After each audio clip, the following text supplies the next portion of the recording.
Rudeness is like a virus. You come into contact with that stuff and it spreads fast. And just like a virus, there's a lot of negative side effects as a result of coming into contact with rudeness.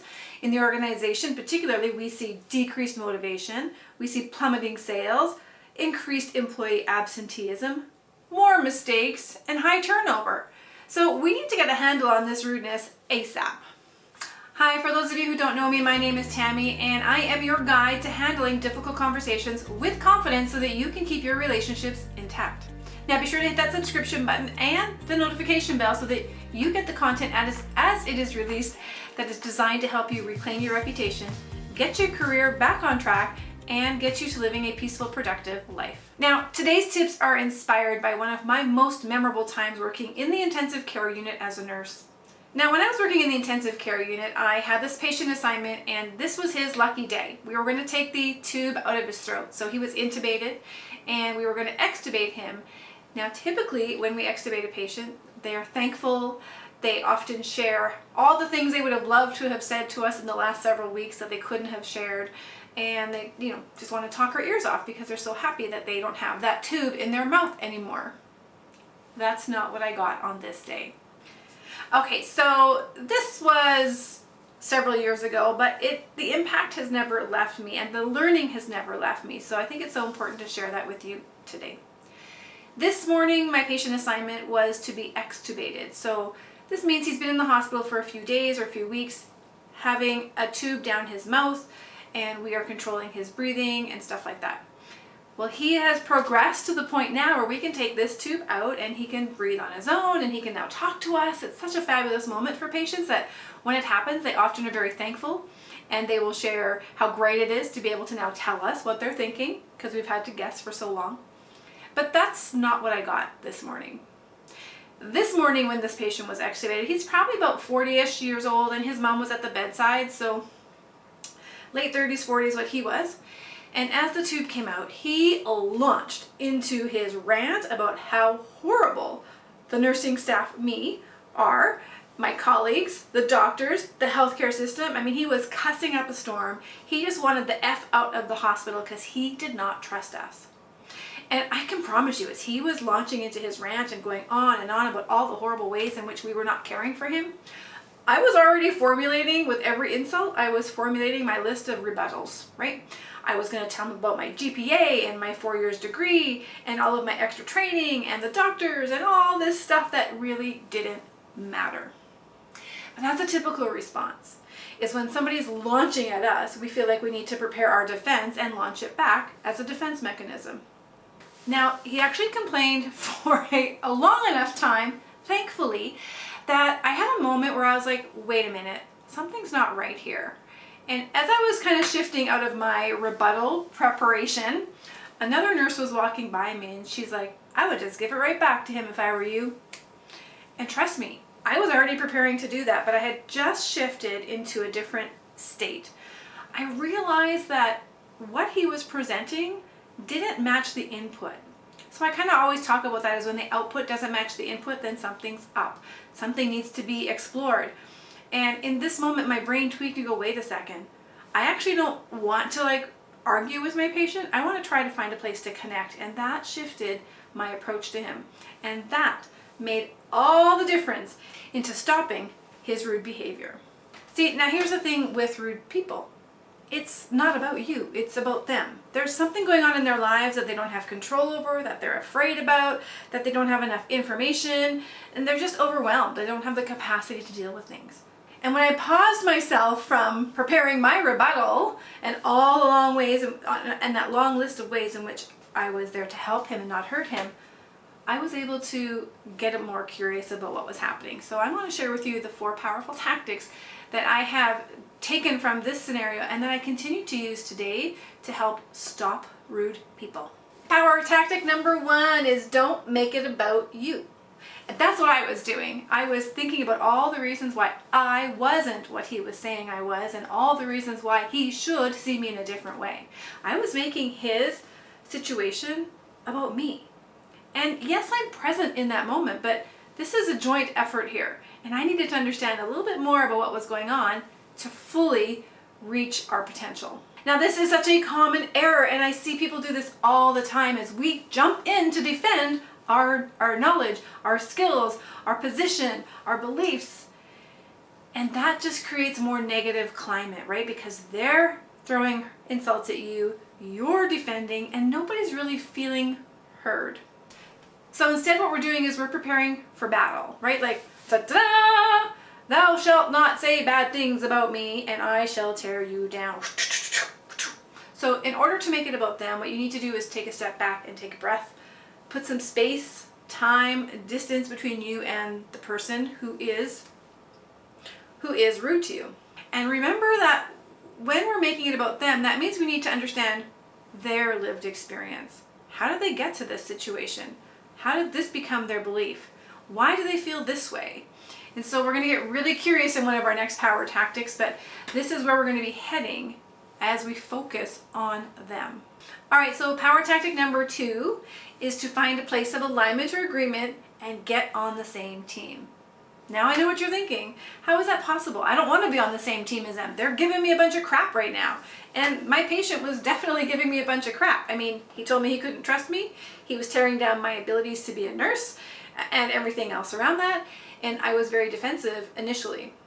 But he did share with me that all he wanted to do was get the F out of here. And I wanted that too. That was my in with this patient. I simply shared with him, listen, I want you to get out of here too, and I don't ever want you to come back. But I need to make sure that you do it safely so that you don't have to return. And so I was starting to then play into his fear of coming back into the hospital and making sure that when he leaves, he's leaving for good, right?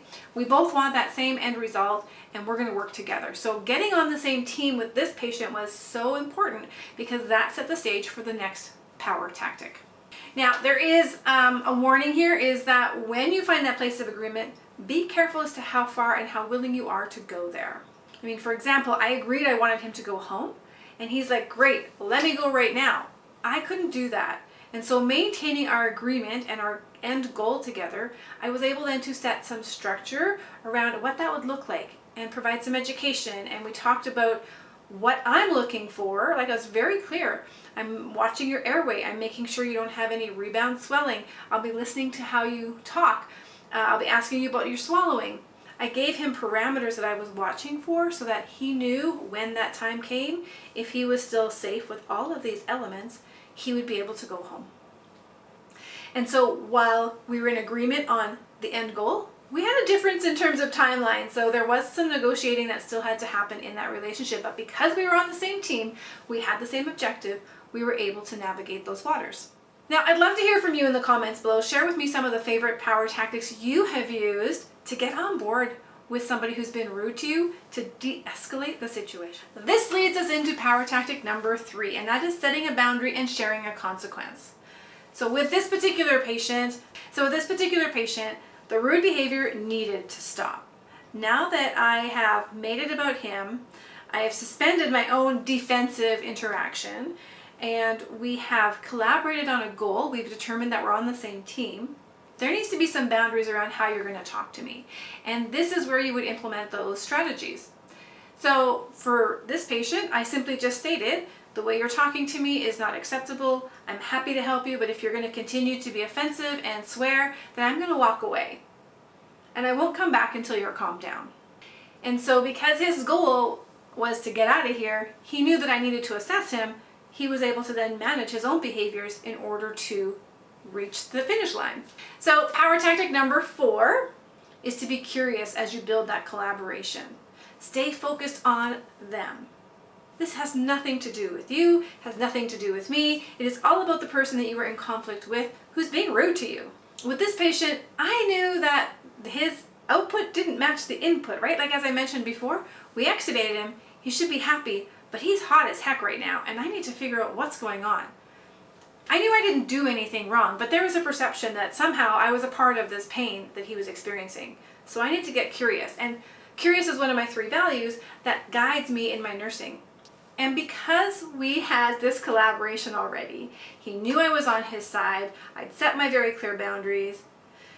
He shared with me that when he was younger, he had jaw surgery and he was wired shut. And he retold the story of while he was going through that journey of healing, that he thought he was going to drown on his own spit every time. And this intubation tube was very much reminiscent of that time in his life when he was afraid that he was going to drown in his own saliva. And here we are, we don't know any of that. When I was able to get to the root cause of what was causing his hostility and his rudeness, I was able to reassure him that I understood, that I heard him, that I apologized for his experience, and all of those things that come with being connected with someone. And as a result of taking these 4 power strategies, this patient who woke up angry and hostile and swearing and putting everything down in the hospital structure left the ICU 4 hours later, per our parameters. He met all the expectations, and he shook the hand of every nurse and every doctor and the physio and every person he saw on the way out to the door. And I remember standing at the exit with his mom, and she looked at me and she goes, "What did you do to him? I have never seen him like this." And I remember just saying to her, I simply listened. Obviously, I did more than listen. I didn't react. I did not make it about me. I made it about him. I found a place of agreement where we could then connect and collaborate towards an end goal. I was very clear about how he would be allowed to treat me and what I would not accept and what the consequences would be. And then I stayed curious because I needed to know what was at the root of his issue. And because I did those 4 steps, we turned that hostile, very hostile patient around into a supporter of healthcare. Now, when it comes to setting boundaries, sometimes we're not sure what to say. And so to help you out, I have a free, safe conversational starter download. In the description below, you'll see a link for it, and it will give you 10 scripted responses that you can use to address 10 of the most commonly seen, offensive, rude behaviors in the workplace. And that will help you to round out this 4 powerful tactic strategy. Now, there's also a link to join me in my Facebook group where I am most active, and you can engage with me and ask your questions directly of me inside of there. So go ahead and join us over there. And if you're also looking for more support, if you have been trying for a while and you are struggling to figure out this relationship piece in the workplace, I have a program that helps women get out from underneath the chronic conflict and the negative effects of workplace bullying. Whether you yourself have been labeled a bully and you're not sure how to figure out that next step, or you feel like you have a bully and you're not sure how to make it stop, there's a free epiphany call that you can book with me, and we will talk about where you are right now and what you need to do next. And if you're a good fit for the program, then I would invite you to come in and learn from me directly. All right, now before you go, drop me a comment and let me know which of these powerful tactics you are really good at and which one is new for you. I'd love to know how this has helped you broaden out your approaches. Share this with 5 friends. 5? Why? Because there's 5 fingers on this hand. If you want to do 10, do 10. I think that's amazing. And don't forget, you're only one conversation away.